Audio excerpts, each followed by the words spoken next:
제가 혼자 애 키우는 게 얼마나 힘들었는지 아세요? 밤마다 울면서 어머니 생각했어요, 저는 정말 어머니가 좋았는데. 정말 미안하다, 지수야. 내가 잘못했어. 지수는 이혼한 후 15년 만에 엄마 같았던 시어머니를 우연히 시장에서 마주쳤습니다. 약봉지를 움켜쥐고 떨고 있는 주름 깊은 얼굴을 본 순간 저는 그대로 주저앉아 통곡하고 말았습니다. 이야기가 궁금하시다면 구독과 좋아요 눌러주세요. 댓글로 지금 어디서 시청하고 계신지 소통해 주신다면 앞으로 더 좋은 영상 제작에 큰 힘이 됩니다. 늦가을의 차가운 바람이 볼을 스치던 오후였습니다. 주인공 지수는 익숙하게 한울시장의 좁은 골목을 따라 천천히 걸었습니다. 그녀의 손에 들린 낡은 장바구니가 오늘 그녀가 해결해야 할 임무의 무게를 묵묵히 증명하는 듯 했습니다. 그녀는 이 시장에서 벌써 10여 년을 장을 봐온 단골 손님이었습니다. 혼자 힘으로 딸 세아를 20살의 대학생으로 키워낸 억척스럽고 강한 어머니 지수에게 시장은 고된 삶의 터전이자 동시에 활기를 얻는 장소였습니다. 지수 씨 오셨어요? 오늘 배추 정말 실해요. 속이 꽉 찼어. 채소가게 아주머니가 반갑게 인사를 건넸습니다. 지수는 미소를 지으며 고개를 끄덕였습니다. 네, 아주머니. 우리 세아가 김치를 워낙 좋아해서요. 항상 좋은 배추로 담가줘야 든든하더라고요.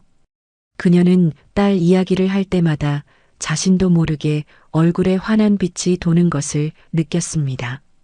혼자 키우는 딸에게 더 잘해주고 싶은 마음, 그것이 지수를 지난 15년간 버티게 한 가장 큰 힘이었습니다. 이걸로 주세요. 좋은 거 골랐죠?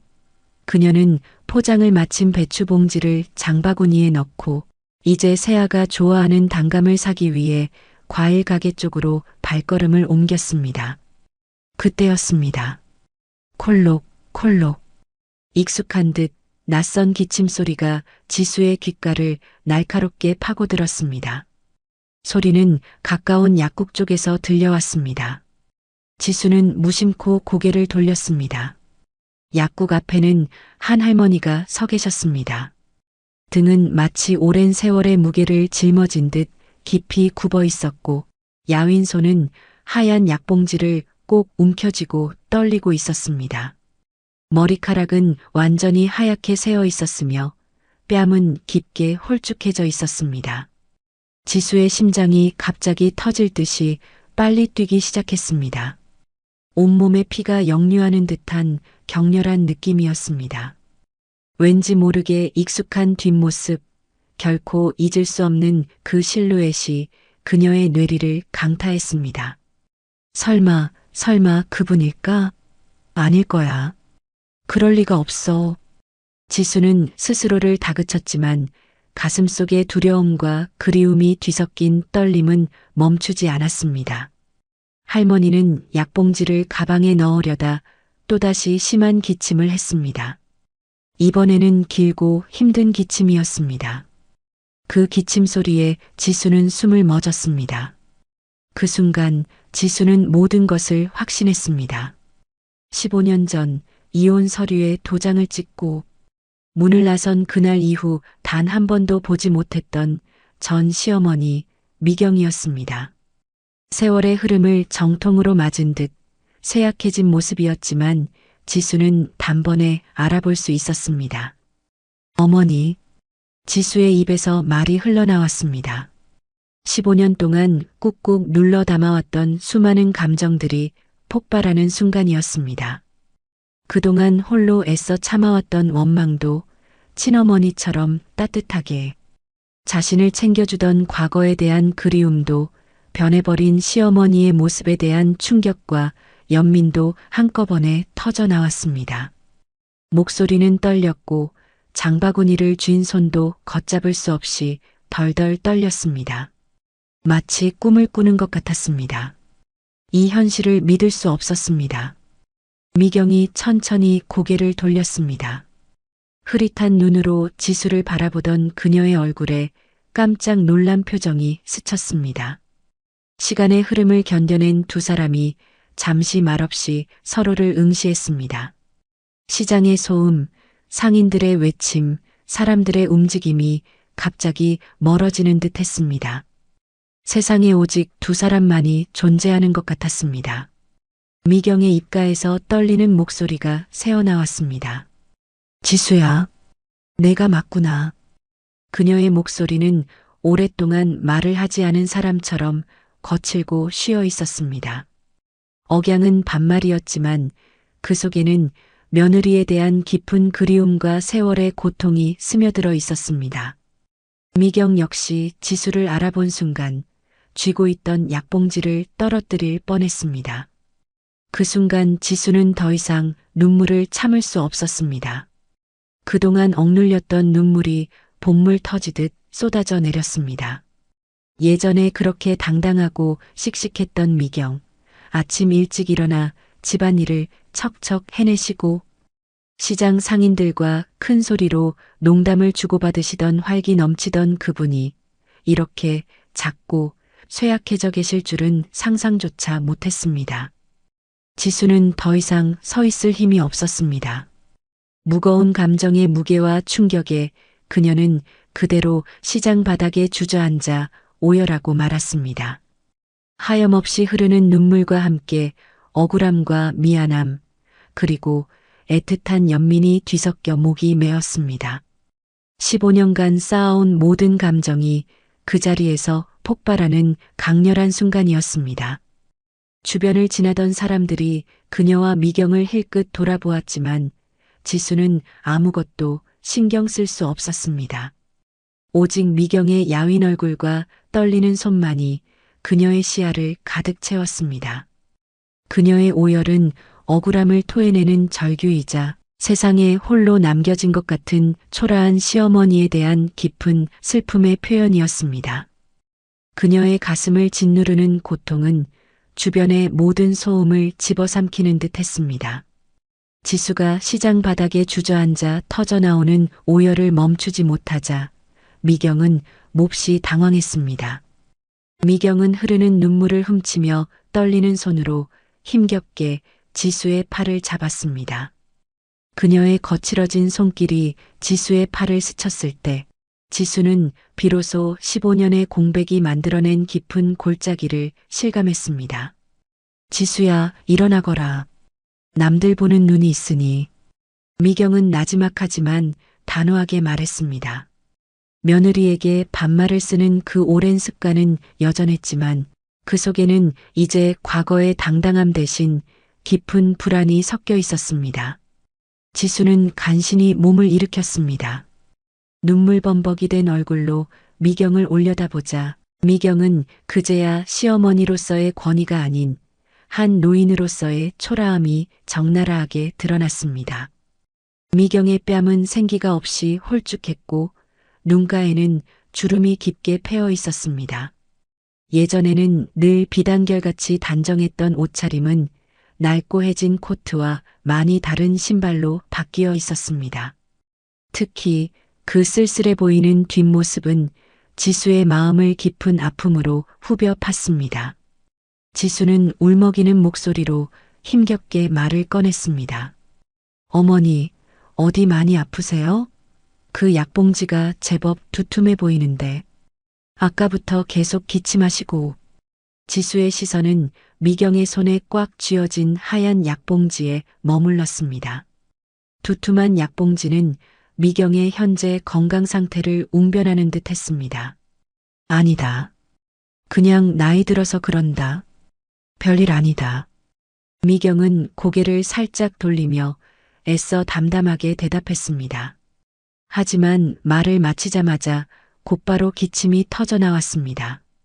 이번에는 좀 더 심하게 길게 이어지는 기침이었습니다. 미경은 아픈 듯 한 손으로 가슴을 꾹 눌렀습니다. 그 모습을 지켜보는 지수의 가슴은 죄어드는 듯 아팠습니다. 15년 전 이혼 서류에 도장을 찍고 문을 나서던 자신을 말없이 지켜보던 미경의 모습이 떠올랐습니다. 그때 미경의 표정은 어땠을까? 이제 와서 생각하니 미경 역시 아들과 며느리 사이에서 얼마나 속상하고 괴로웠을지, 어떻게 해야 할지 몰라 그저 침묵으로 일관했을 그 심정이 조금이나마 이해가 되었습니다. 분노에 차 있던 그때의 자신은 시어머니가 아들 편만 드는 것 같아 미경을 매몰차게 원망했지만, 이제 지수는 미경 또한 한없이 힘들었을 어머니였음을 깨달았습니다. 미경이 조심스럽게 지수에게 물었습니다. 지수야, 너는 잘 지내고 있었니? 그녀의 눈빛에는 15년간 묻어두었던 그리움과 미안함이 뒤섞여 있었습니다. 마치 오랫동안 묻고 싶었던 말을 이제야 할 수 있게 된 것처럼 보였습니다. 네, 그냥 살고는 있어요.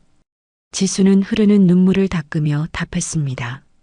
정말 하고 싶은 말은 너무나 많았지만 갑작스러운 재회에 어떤 말부터 꺼내야 할지 알 수 없었습니다. 목구멍까지 올라온 수많은 회한과 질문들이 다시 가슴속으로 내려앉았습니다. 사실 지수의 삶은 쉽지 않았습니다. 혼자 딸을 키우며 생활비를 벌기 위해 낮에는 사무직으로, 저녁에는 과외를 하며 하루하루를 버텨왔습니다. 하지만 그런 고단함을 쇠약해진 미경에게 말할 수는 없었습니다. 미경은 지수의 얼굴을 유심히 바라보았습니다. 30살 초반의 며느리가 어느새 40대의 중년이 되어 있는 것을 보며 미경 역시 세월의 흔적을 느꼈을 것입니다. 지수의 얼굴에도 고단한 세월의 흔적이 고스란히 남아 있었습니다. 미경은 이내 가장 궁금했을 질문을 꺼냈습니다. 딸은, 세아는 어떻게 지내니? 손녀에 대한 깊은 그리움이 미경의 목소리 깊은 곳에 스며 있었습니다. 그토록 사랑했던 손녀를 얼마나 보고 싶으셨을까요? 잘 커요. 이제 21살이 됐어요. 대학교 2학년이에요. 지수의 대답에 미경의 눈이 순간 반짝였습니다. 하지만 곧 손녀의 성장을 곁에서 지켜보지 못한 것에 대한 깊은 아쉬움이 미경의 표정을 지배했습니다. 그렇구나. 벌써 그렇게 컸구나. 미경은 마치 혼잣말처럼 중얼거렸습니다. 손녀가 어렸을 때 함께 놀아주던 행복했던 기억들이 떠오르는 듯 했습니다. 그래, 착하게 잘 컸구나. 미경의 목소리에는 자랑스러움이 섞여 있었습니다. 비록 곁에서 지켜보지 못했지만 손녀가 바르게 자란 것만으로도 큰 위안을 얻는 듯 했습니다. 미경은 또다시 기침을 했습니다. 이번에는 전보다 더욱 심해 보여 기침을 하면서 허리를 굽히는 모습이 너무나 힘겨워 보였습니다. 지수는 마음을 진정시키려고 애썼지만 미경의 쇠약해진 모습을 보니 가슴이 찢어지는 듯 아팠습니다. 혼자서 약국을 오가며 이렇게 힘겹게 지내고 계셨구나 하는 생각에 또다시 눈물이 고였습니다. 어머니, 혹시 지금 혼자 사세요?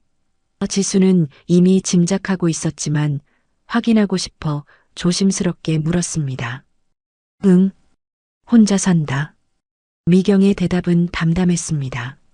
하지만 그 짧은 담담함 속에 집으로 돌아가면 아무도 없는 텅 빈 집이 기다리고 있을 깊은 외로움이 숨어 있는 것 같았습니다. 예전에는 늘 북적거리던 그 집이 이제는 텅 비어 있다는 사실이 믿어지지 않았습니다. 시아버지도 일찍 돌아가셨고 아들 준영은 이혼 후 어디로 갔는지 모르는 상태로 미경은 정말 홀로 남겨진 것이었습니다. 지수는 잠시 망설이다가 전 남편의 안부를 물었습니다. 준영 씨는 어떻게 지내요? 미워했지만 그래도 딸의 아버지였고 미경에게는 유일한 아들이었으니 물어보지 않을 수 없었습니다. 미경의 표정이 순간 어둡게 변했습니다. 무언가 말하고 싶어 하는 것 같았지만 쉽게 입을 열지 못했습니다. 깊은 한숨을 쉬고 나서야 미경은 힘겹게 입을 열었습니다. 그놈은 연락이 안 된다. 미경의 목소리에는 아들에 대한 깊은 분노와 실망, 그리고 상처가 섞여 있었습니다. 지수는 더 이상 묻지 않았습니다. 미경의 표정만 봐도 좋지 않은 일이 있었음을 알 수 있었고, 이 자리에서 그런 이야기를 듣고 싶지도 않았습니다. 그럼 나는 이만 가볼게. 미경이 먼저 말을 꺼냈습니다. 오랜 세월 단절되어 있던 사이라 어색함이 너무나 컸을 것입니다.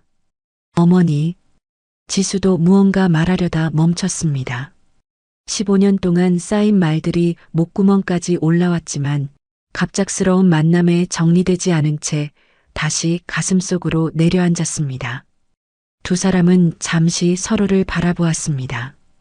그 짧은 순간에도 그리움, 미안함, 원망, 걱정 등 말로 다 표현할 수 없는 복잡한 감정들이 오고 갔습니다. 미경은 천천히 발걸음을 옮겼습니다. 등은 더욱 굽어 보였고 걸음걸이도 예전만큼 씩씩하지 못했습니다. 약봉지를 꼭 쥔 그 작은 손이 지수의 눈에 선명하게 박혔습니다. 지수는 미경의 쇠약한 뒷모습을 바라보며 다시 한번 가슴이 뭉클해져 눈물을 흘렸습니다. 미경이 시장 골목 저편으로 사라질 때까지 지수는 그 자리에서 움직일 수 없었습니다. 가슴속에서는 복잡한 감정들이 뒤섞이고 있었습니다. 시장의 소음이 다시 들려오기 시작했지만 지수의 마음속에는 오직 미경의 쉰 목소리와 그 하얀 약봉지만이 계속 맴돌았습니다. 그녀는 한참 동안 그 자리에서 꼼짝 않고 서 있었습니다. 장을 보러 나왔다는 사실조차 잊은 채 방금 전 일이 현실인지 꿈인지 확신하지 못했습니다. 무거운 마음으로 지수는 집으로 향했습니다. 약속한 금요일 아침, 지수는 미경의 집으로 향했습니다.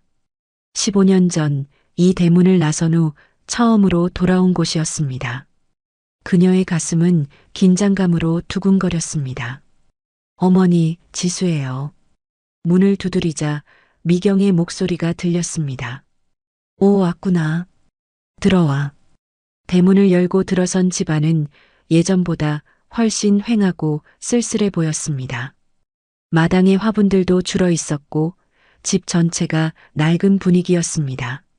미경은 외출 준비를 마친 모습이었지만 내시경 검사 때문에 어제 저녁부터 금식 중이라 얼굴이 매우 피곤해 보였습니다. 어머니, 괜찮으세요? 얼굴이 안 좋아 보이는데. 지수가 걱정스럽게 물었습니다. 금식하고 있어서 그래. 어제 저녁부터 아무것도 못 먹었거든. 미경이 답했습니다. 두 사람은 택시를 타고 병원으로 향했습니다. 택시 안에서는 별다른 대화 없이 조용함만이 감돌았습니다. 병원에 도착하여 접수를 하고 기다리는 동안 지수는 미경의 옆에 앉아 묵묵히 미경의 손을 잡아들였습니다. 미경이 검사실로 들어가자 지수는 혼자 대기실에 남아 초조하게 기다렸습니다.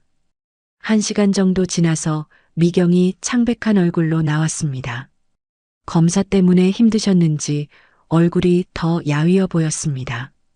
어머니, 괜찮으세요? 많이 힘드셨죠? 좀 힘들긴 하네. 별일 아니야. 미경은 힘없이 의자에 앉았습니다. 검사 결과는 일주일 후에나 나온다고 했습니다. 지수는 금식 때문에 힘들어하는 미경을 그냥 둘 수 없었습니다. 집에 가서 죽이라도 끓여 드셔야겠어요. 제가 끓여 드릴까요? 미경은 처음에 사양했습니다. 아니다. 혼자 할 수 있어. 하지만 지수는 간곡하게 말했습니다. 어머니, 제가 도와드리고 싶어요. 결국 미경은 지수의 간절함에 고개를 끄덕였습니다. 지수가 미경의 집에 들어와 부엌으로 들어선 것은 정말 오랜만이었습니다. 부엌도 예전보다 많이 달라져 있었습니다. 냉장고도 작아졌고 식기들도 줄어 있었습니다. 지수는 쌀을 씻어 죽을 끓이기 시작했습니다. 지수야, 정말 고맙다. 미경이 부엌으로 와서 말했습니다. 뭐려? 당연한 거죠.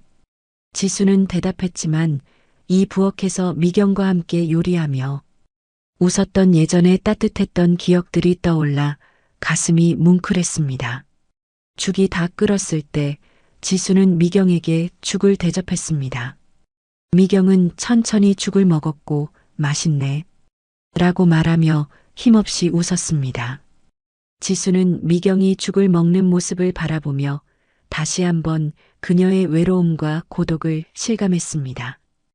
혼자 있으니 식사도 제대로 못 챙기고 사는 것이 분명했습니다. 어머니, 응. 요즘 정말 힘드시죠?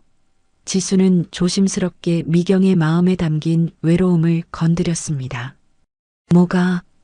다들 그렇게 사는 거 아니겠니? 미경은 담담하게 대답했지만 지수는 그 담담함 속에 깊은 외로움을 느낄 수 있었습니다.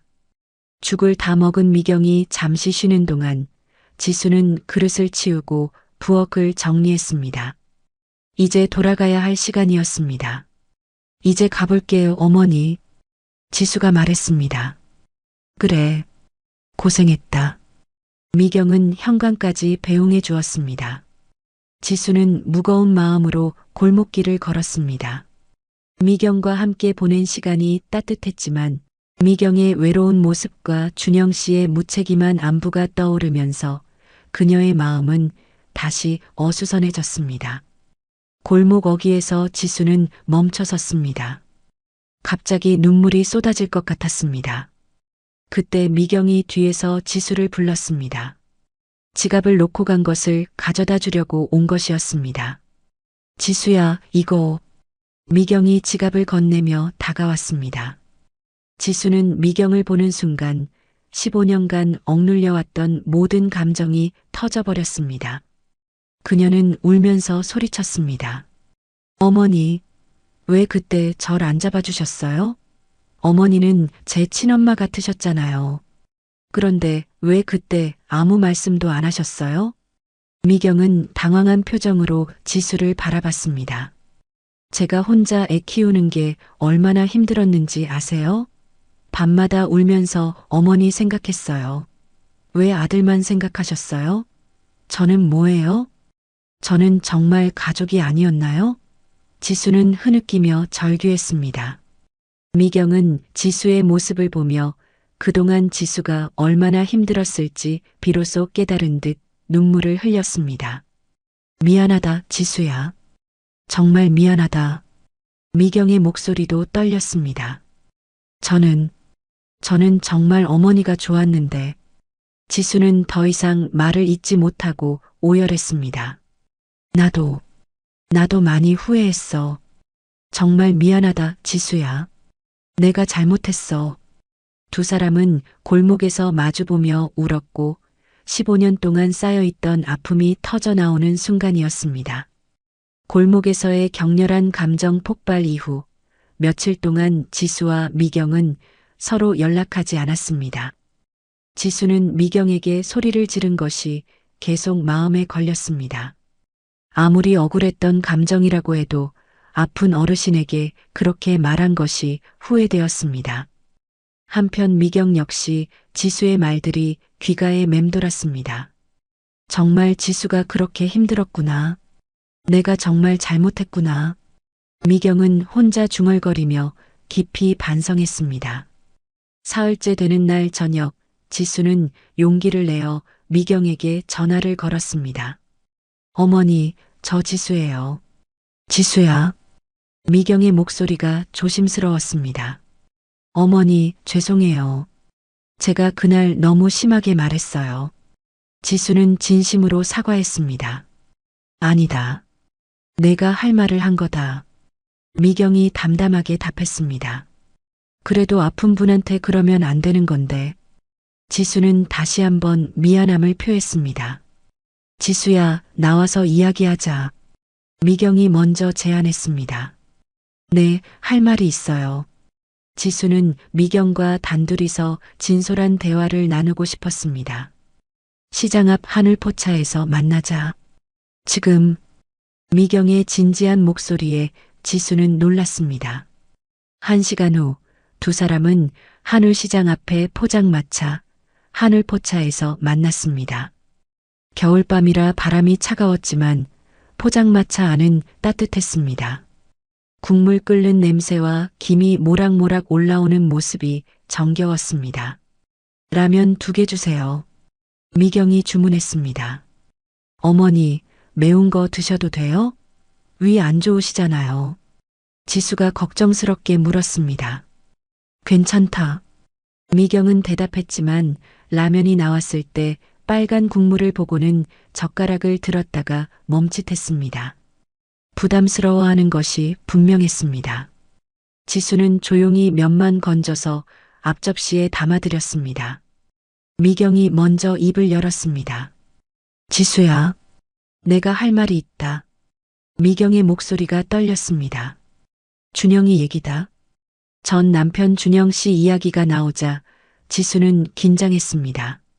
그놈 정말 개념이 없었어. 이혼 후에도 한동안은 집에 와서 돈을 달라고 했거든. 그때는 내가 줬지. 미경의 말에 지수는 놀랐습니다. 그런데 3년 전부터 이상해지기 시작했어. 큰 돈을 달라고 하더라. 미경은 라면 국물을 한 숟가락 떠서 입에 댔다가 다시 내려놓았습니다. 왜요? 사업한다고 하더라. 그래서 내가 가진 돈 거의 다 줬지.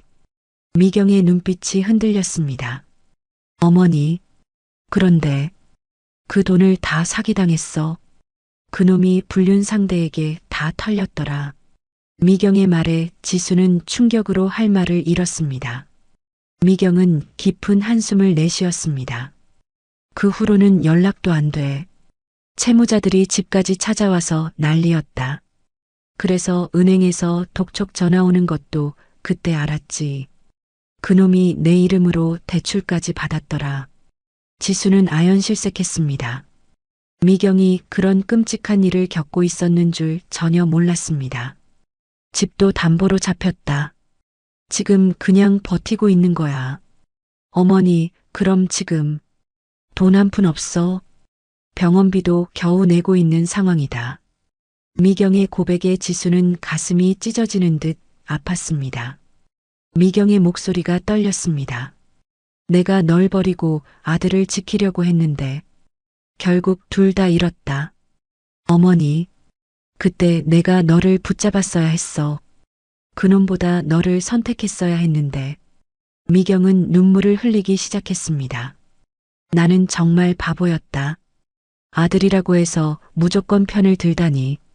지수도 눈물이 났습니다. 미경이 이런 고생을 하고 계실 줄은 꿈에도 몰랐습니다. 어머니, 이제 와서 그런 말씀하지 마세요. 아니다. 내가 정말 잘못했어. 내가 너를 아꼈지만 그놈의 아들 때문에 너에게 몹쓸 짓을 했다. 미경은 가방에서 낡은 손수건을 꺼냈습니다. 이거 내가 두고 간 거다. 미경은 손수건을 지수에게 건네주었습니다. 15년 전 지수가 미경에게 선물 받았던 것과 같은 세트의 연한 분홍색 손수건이었습니다. 정말 미안하다, 지수야. 내가 너무 늦게 깨달았어. 어머니도 힘드셨잖아요. 지수는 미경을 위로했습니다. 그래도 변명이 안 돼. 내가 엄마 노릇을 제대로 못했어. 두 사람은 포장마차에서 서로 마주보며 울었습니다. 주변의 시선은 중요하지 않았습니다. 어머니, 이제 어떻게 하실 거예요? 지수가 걱정스럽게 물었습니다. 그냥 버티는 거지, 뭐. 병원비만 낼 수 있으면 다행이다. 집은 곧 넘어갈 거야. 이미 각오하고 있다. 미경의 말에 지수는 결심했습니다. 어머니, 저희 집에 오세요. 아니다. 그럴 수는 없어. 미경은 지수의 말을 막았습니다. 왜요? 저는 괜찮은데. 지수가 단호하게 말했습니다. 너도 혼자 살림하느라 힘든데 늙은이까지 떠안을 수는 없지. 어머니는 늙은이가 아니에요. 진짜로 저희 집에 오세요. 세아도 할머니 보고 싶어 해요. 정말? 미경의 눈이 반짝였습니다. 네. 패 끼치는 게 아니에요. 가족인데. 지수의 말에 미경은 흐느끼며 눈물을 흘렸습니다. 내가 정말 다시 가족이 될 수 있을까? 어머니는 원래 저희 가족이었어요. 지수는 미경의 손을 꼭 잡았습니다. 그날 밤부터 지수는 잠을 제대로 이루지 못했습니다. 눈을 감을 때마다 시어머니의 쇠약해진 모습이 자꾸만 떠올랐습니다. 특히 하얀 약봉지를 꼭 쥐고 떨리던 그 손이 머릿속에서 지워지지 않았습니다. 15년간 무의식 속 깊은 곳에 묻어두었던 원망과 그리움, 그리고 연민이 뒤섞여 그녀의 가슴을 무겁게 짓눌렀습니다. 마치 큰 돌덩이가 가슴을 누르고 있는 듯한 답답함에 지수는 밤새 뒤척였습니다. 엄마, 왜 이렇게 뒤척여? 잠이 안 와? 옆방에서 딸 세아의 걱정스러운 목소리가 들려왔습니다. 아니야. 괜찮아. 얼른 자거라. 지수는 애써 평정심을 유지하며 대답했습니다. 하지만 사실 그녀는 전혀 괜찮지 않았습니다. 그녀의 마음속은 여전히 시장 골목에서의 충격적인 재회로 인해 요동치고 있었습니다. 그녀는 자신이 미경을 향해 느끼는 이 복잡한 감정들을 어떻게 처리해야 할지 알 수 없었습니다. 한편으로는 이혼 당시 아들 편을 들었던 시어머니에 대한 서운함과 원망이 남아 있었지만 다른 한편으로는 친정 어머니처럼 자신을 아껴주셨던 과거의 기억과 홀로 병든 채 살고 계신 초라한 모습에 대한 깊은 연민이 그녀를 괴롭혔습니다. 다음 날 아침 출근 준비를 하면서도 지수의 마음은 무거웠습니다. 혼자서 저렇게 아픈 몸으로 약을 지어 오시고 아무도 없는 빈집에서 홀로 지내실 시어머니의 모습을 상상하니 가슴이 저려왔습니다. 엄마, 오늘 뭔가 이상해. 무슨 일 있어? 아침 식사 중 세아가 지수의 얼굴을 유심히 바라보며 물었습니다. 역시 가족은 작은 변화도 금방 알아차리는 법입니다. 별일 없어? 그냥 좀 피곤해서 그래. 지수는 애써 미소를 지으며 대답했습니다. 아직 딸에게 미경 이야기를 꺼내기에는 그녀 자신도 감정이 정리되지 않았습니다. 전 남편 준영 씨의 어머니이자 세아의 친할머니인 미경의 존재는 그들에게 있어서 쉽게 꺼낼 수 없는 금기어와도 같았습니다. 회사에서도 지수는 일에 집중하지 못했습니다. 서류를 보고 있어도 글자가 눈에 들어오지 않았습니다. 동료가 말을 걸어도 건성으로 대답할 정도였습니다. 그녀의 마음은 온통 미경에게 가 있었습니다. 점심시간에도 지수는 식당에 가지 않고 사무실에 홀로 남아 창밖을 바라보며 지난 15년을 되돌아봤습니다. 준영 씨의 외도가 밝혀졌을 때의 절망감, 그리고 미경이 어떻게 해야 할지 몰라 아들 편을 드는 것처럼 보였던 그 상황까지 모든 기억이 주마등처럼 스쳐 지나갔습니다. 그때 어머니도 얼마나 힘드셨을까? 아들과 며느리 사이에서 얼마나 마음고생이 심하셨을까? 이제 와서야 미경의 입장이 조금씩 이해되기 시작했습니다. 그때는 너무 화가 나서 시어머니의 슬픔은 보이지 않았지만 지금 쇠약해진 미경의 모습을 보니 과거의 모든 원망이 희미해지는 듯 했습니다. 퇴근길 지수는 혹시나 미경을 다시 볼 수 있을까 하는 희미한 기대감에 다시 한울시장 근처로 발걸음을 향했습니다. 그러나 약국 앞도 골목도 미경의 모습은 보이지 않았습니다. 실망스러운 마음으로 집에 돌아온 지수는 문득 예전에 쓰던 서랍을 열었습니다. 그 안에는 결혼 초 미경이 감기에 심하게 걸린 자신에게 정성스럽게 건네주었던 연한 분홍색 손수건이 고이 간직되어 있었습니다. 이거 예쁘지? 우리 며느리한테 잘 어울릴 것 같아서 샀다. 그때 미경의 따뜻한 목소리가 생생하게 떠올랐습니다. 어린 나이에 친정 어머니를 여인 지수에게 미경은 정말 친어머니와 같은 존재였습니다. 지수는 손수건을 꼭 쥐고 한참 동안 앉아 있었습니다. 그때 왜 좀 더 이해하려고 노력하지 못했을까? 왜 대화를 시도하지 않고 매몰차게 돌아섰을까 하는 후회가 밀려왔습니다. 사흘째 되는 날 아침 출근 준비를 하던 지수는 문득 미경이 어떤 병으로 약을 드시는 건지, 얼마나 심각한 상태인지 구체적으로 알고 싶다는 강한 충동을 느꼈습니다. 더 이상 외면해서는 안 될 것 같았습니다. 점심시간이 되자 지수는 곧바로 그 시장 근처 약국으로 향했습니다.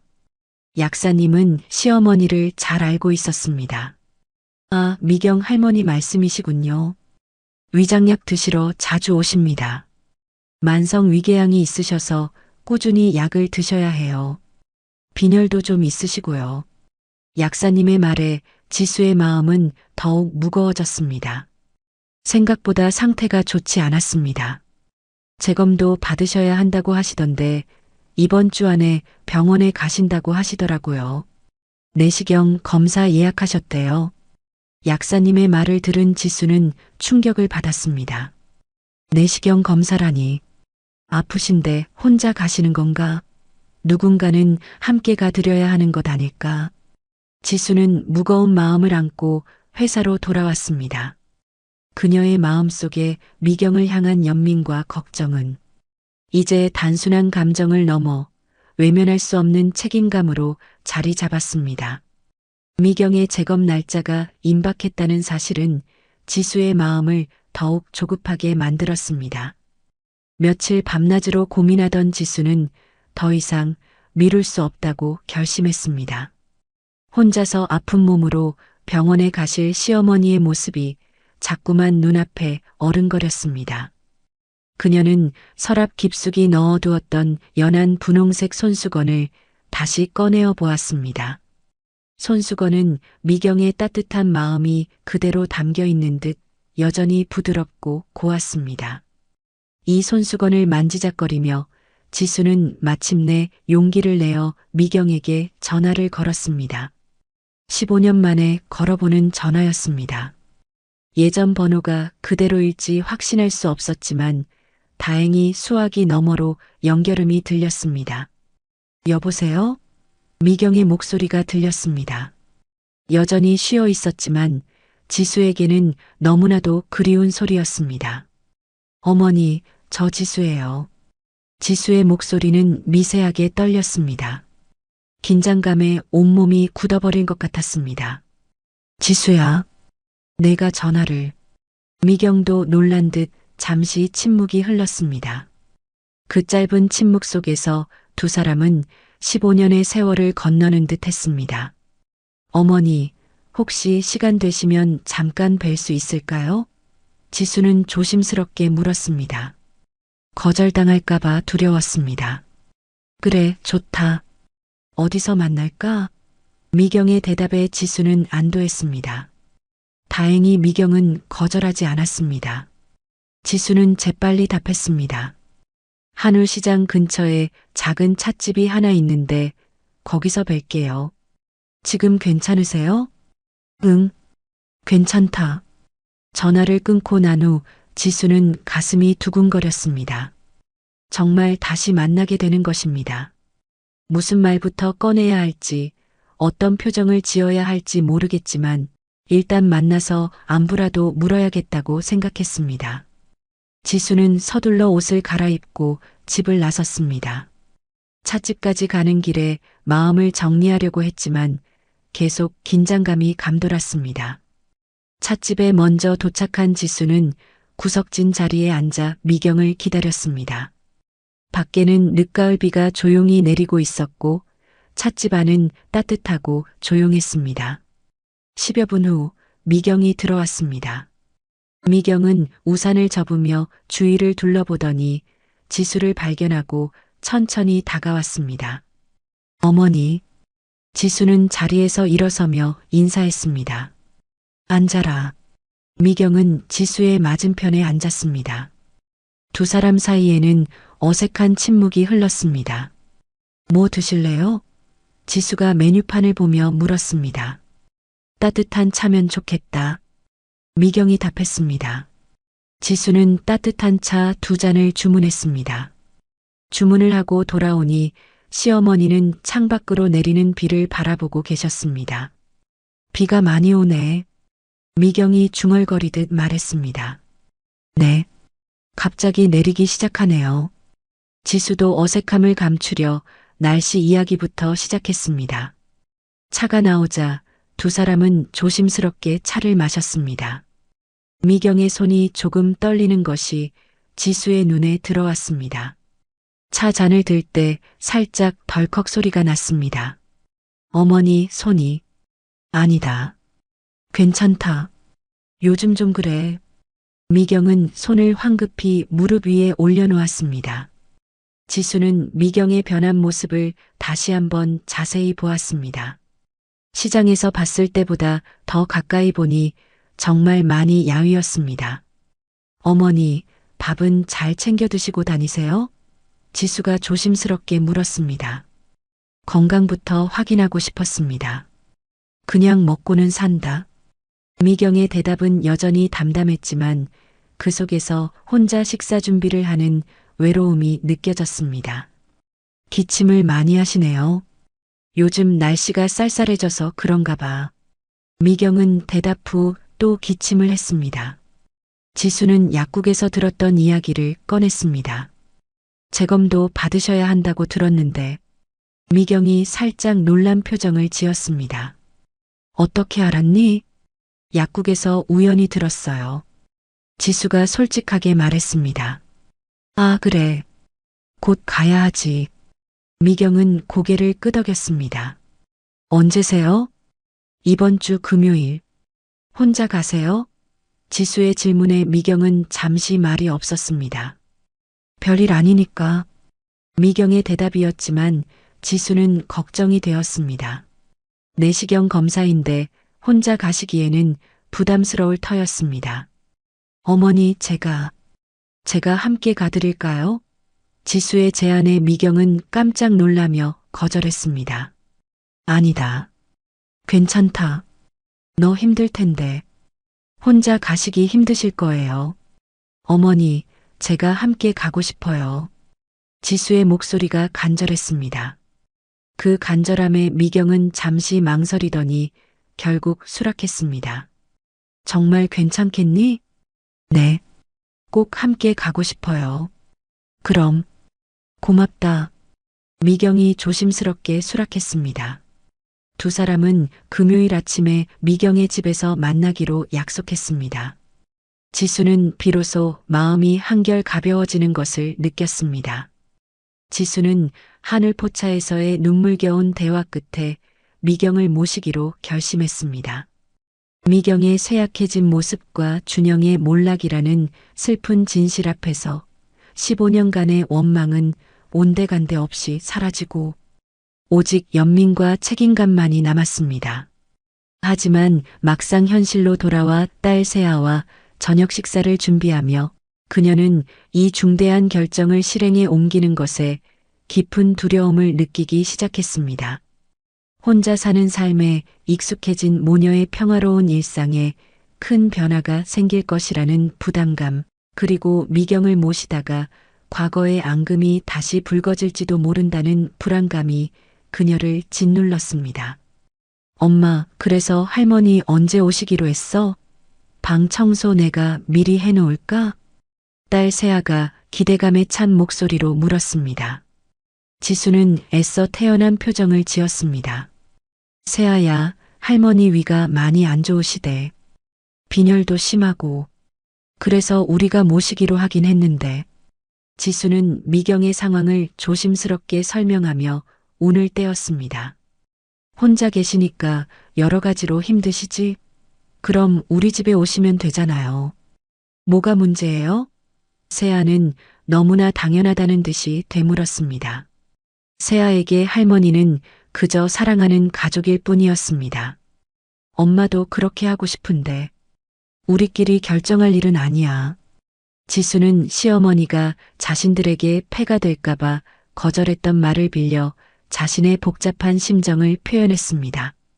어르신 모시는 게 쉬운 일은 아니고 생활 패턴도 다를 텐데 엄마가 너무 성급하게 결정한 건 아닐까 걱정도 돼. 세아의 표정이 순식간에 어두워졌습니다. 엄마는 왜 자꾸 뒤로 빼?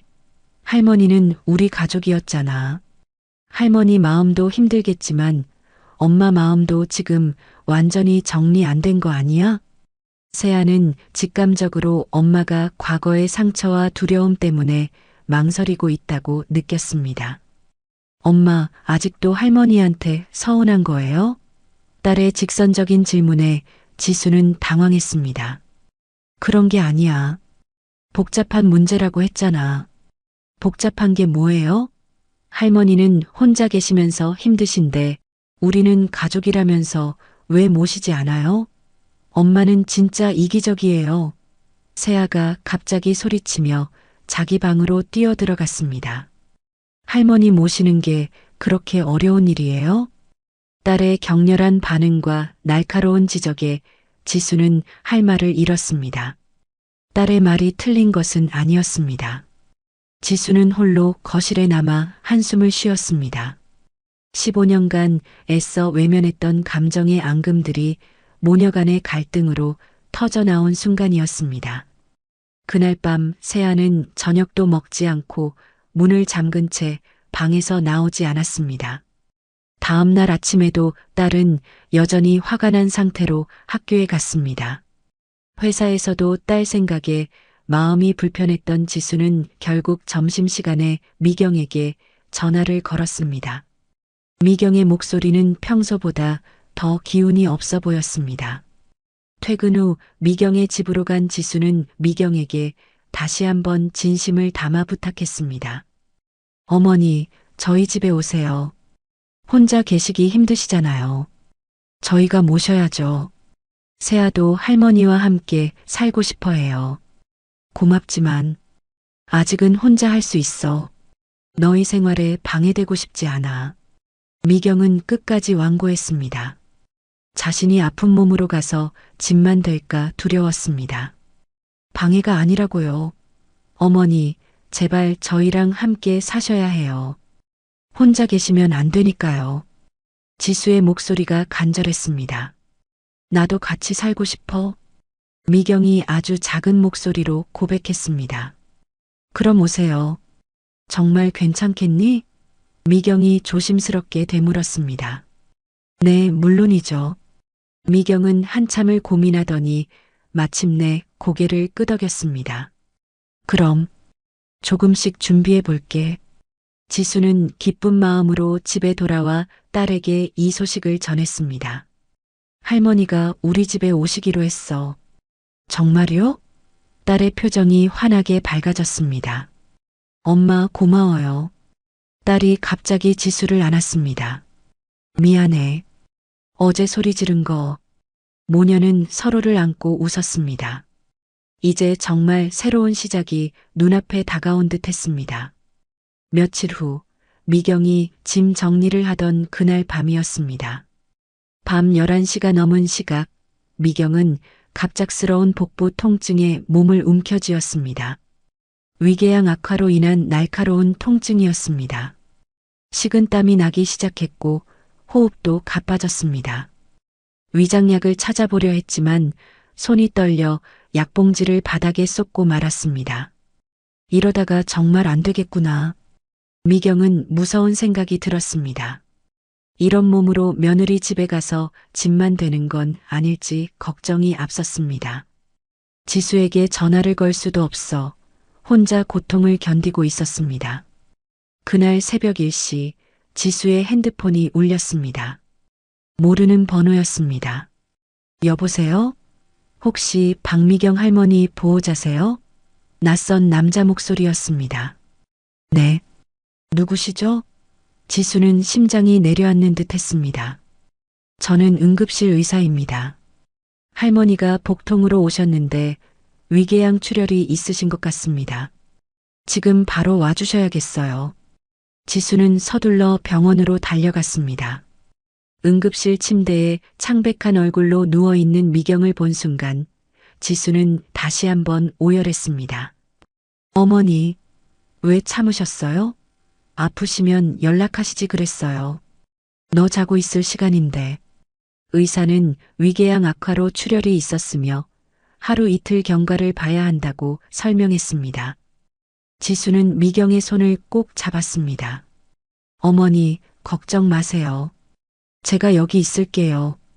고맙다, 지수야. 미경은 지수의 손을 놓지 않았습니다. 지수는 병원에서 밤을 새우며 생각했습니다. 이제 정말 혼자 두면 안 되겠구나. 내 두려움 때문에 이분을 놓칠 뻔했구나. 새벽녘 미경이 깨어나 조심스럽게 물었습니다. 지수야, 내가 너희 집에 가도 정말 괜찮겠니? 당연하죠, 어머니. 빨리 오세요. 걱정 마세요. 지수의 단호한 대답에 미경은 안도의 미소를 지었습니다. 미경은 병원에서 이틀을 보낸 후 지수와 세아의 집으로 퇴원했습니다. 지수는 모든 과정을 함께했고 딸 세아도 학교가 끝나자마자 병원으로 달려왔습니다. 할머니, 안녕하세요. 세아가 병실에 들어서며 활짝 웃었습니다. 미경은 눈물이 났습니다. 어릴 적 귀여운 모습 그대로였지만 이제는 완전히 의젓한 어른이 되어 있었습니다. 어머, 우리 예쁜 손녀. 정말 많이 컸구나. 미경은 세아를 보는 것만으로도 행복했습니다. 할머니, 이제 우리 집에서 함께 사시는 거죠? 제가 할머니 모시고 싶어서 엄마한테 계속 말했거든요. 세아가 직접적으로 물었습니다. 내가? 네. 엄마가 너무 신중하셔서 기회를 놓칠까 봐요. 세아의 익살스러운 표정에 미경과 지수는 웃었습니다. 지수와 미경 사이에 15년간의 응어리를 세아의 순수한 마음이 녹여주고 있었습니다. 퇴원하는 날, 세 사람은 함께 지수의 집으로 향했습니다. 미경의 짐은 단출했습니다. 옷가지 몇 벌과 약, 그리고 몇 개의 소중한 물건들 뿐이었습니다. 할머니, 이 방 쓰세요. 세아가 자신의 방 옆에 있는 작은 방을 가리키며 말했습니다. 고맙다. 혼자 쓰기엔 충분하네. 미경은 만족스러워했습니다. 첫날 저녁은 세 사람이 함께 준비했습니다. 미경의 위 건강을 위해 자극적이지 않은 음식들이었습니다. 할머니, 이거 어때요? 너무 싱거워요? 세아가 만든 된장찌개를 미경이 맛보았습니다. 맛있네. 정말 잘 만들었어. 할머니의 칭찬에 세아는 기뻐했습니다. 식사를 하면서 세 사람은 자연스럽게 대화를 나누었습니다. 미경은 세아에게 어렸을 때 호떡을 사주고 그네를 밀어주던 이야기를 해주었고 세아는 어린 시절에 행복했던 기억을 떠올리며 웃었습니다. 어머니, 건강해지셔서 정말 다행이에요. 지수가 말했습니다. 다 너희들 덕분이야. 혼자였으면 이렇게 못 됐을 거다. 우리도 할머니 덕분에 더 행복해졌어요. 할머니가 오시고 나서 집이 더 따뜻해진 것 같아요. 세아가 말했습니다. 다음 날 세 사람은 함께 병원에 가서 검사 결과를 들었습니다. 의사는 미경의 위궤양이 많이 호전되었고 염증 수치도 정상 범위에 들어왔다고 말했습니다. 가족분들이 잘 돌봐주시는 것 같네요. 이대로만 계속 관리하시면 큰 문제 없을 것 같습니다. 의사의 말에 세 사람은 모두 안도했습니다. 몇 달 후 계절은 완전히 바뀌어 따뜻한 봄이 되었습니다. 미경은 완전히 건강을 회복했습니다. 어느 일요일 오후 딸 세아가 친구를 만나러 나간 사이 지수와 미경은 거실에서 차를 마시고 있었습니다. 어머니, 제가 할 말이 있어요. 지수가 조심스럽게 말을 꺼냈습니다. 뭔데? 그때 이혼할 때 말이에요. 저도 잘못한 게 있었어요. 사실 저도 어머니가 저를 붙잡아 주셨으면 했어요. 하지만 말씀 못 드렸어요. 어머니한테 부담 드릴까 봐서. 지수는 눈물을 흘리기 시작했습니다. 미경은 지수의 솔직한 고백에 눈물을 흘렸습니다. 내가 정말 몰랐다. 미안하다, 지수야. 정말 미안해. 어머니 잘못이 아니에요. 제가 말씀을 안 드렸으니까. 저도 고집 부렸어요. 자존심 때문에 연락도 안 드리고, 지수도 자신의 잘못을 인정했습니다. 이해해. 너도 상처받았으니까. 이제 됐어. 우리 다시 시작하자. 미경이 지수를 꼭 안아주었습니다. 지수도 미경을 꼭 안았습니다. 15년 동안 쌓였던 모든 응어리가 풀리는 순간이었습니다. 이제 정말 가족 같네. 미경이 눈물을 닦으며 말했습니다. 원래 가족이었어요. 지수가 대답했습니다. 그때 세아가 돌아왔고 세 사람은 함께 밖으로 나가 첫눈을 맞으며 걸었습니다. 할머니가 계속 건강하시고 우리 가족이 행복하게 살게 해주세요. 세아가 소원을 빌었습니다. 나는 남은 날을 너희들과 함께 보내는 거. 미경도 소원을 빌었습니다. 저는 우리 가족이 서로 아프지 않고 건강하게 사는 거요. 지수의 소원에 모두 고개를 끄덕였습니다. 세월과 병마도 막지 못한 가족의 정이었습니다. 상처받았던 마음들이 치유되었고 이제 세 사람에게는 함께할 미래가 기다리고 있었습니다. 서로를 이해하고 사랑하는 진짜 가족으로 말입니다. 봄의 새싹처럼 그들의 새로운 시작도 희망으로 가득했습니다. 오늘 이야기를 끝까지 들어주셔서 감사합니다. 사연 들으시고 지수님 가족에게 응원의 댓글 남겨주세요. 여러분의 한마디가 누군가에겐 큰 위로가 될 수 있습니다. 영상이 마음에 드셨다면 구독과 좋아요도 부탁드립니다.